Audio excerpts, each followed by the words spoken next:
In this video, I'll provide an overview of the peer review and feedback discussion board. So here we are on our homepage, and I'll go ahead and click on the weekly modules.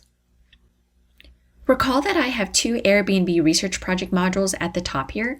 One has all of the resources and one has all of the assignments for easy access. But I'm going to go ahead and scroll down to this week's module, which has the specific content you need for the peer review and feedback discussion board. So right here is the link to the video that you're watching right now. And just below that is the link to the peer review and feedback discussion board with instructions. This is where you will upload your presentation for your classmates to watch and give feedback. As a reminder, you are to upload your presentation twice. Once to me in the presentation assignment link for grading, and once into the discussion board so that your peers can watch and give feedback. If you still need help with your presentation and you're not ready to upload it, please contact me immediately by email so we can work on it together.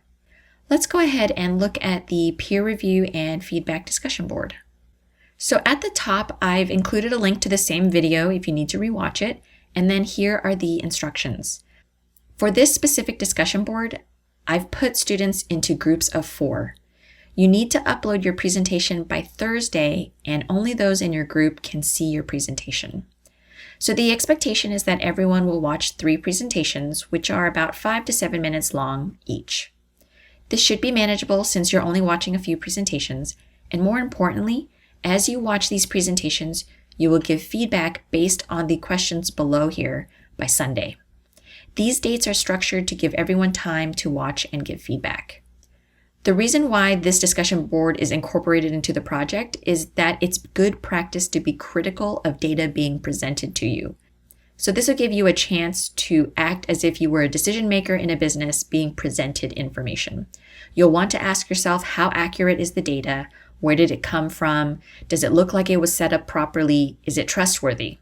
Now this assignment is worth 15 points, 5 points for each presentation that you watch and provide a peer post to. If your group has less than 4 people, I will grade accordingly. And you do not need to evaluate your own presentation here in the discussion board, as you'll end up doing that in your self-reflection paper next week. I will also be providing my feedback directly into the discussion board. The feedback you receive from your peers and me in this discussion board will eventually be used for your reflection paper. So for your peer posts, you need to answer all 3 questions to receive full credit. So first, what questions or curiosities do you have about the presentation? And it can be related to the city, the business, the statistics being presented, anything at all. Secondly, you need to give at least one piece of positive feedback and explain why. So be specific. By highlighting what the person did well and why you value it, this lets them know what to continue doing in future presentations.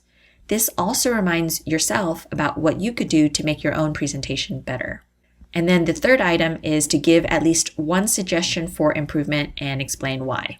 Again, be specific. Sometimes this can be the hardest thing for us to do because we don't want to seem negative or hurt anyone's feelings. Remember, giving constructive feedback is not a negative thing as long as it comes from a place of learning and care for the other person and for ourselves.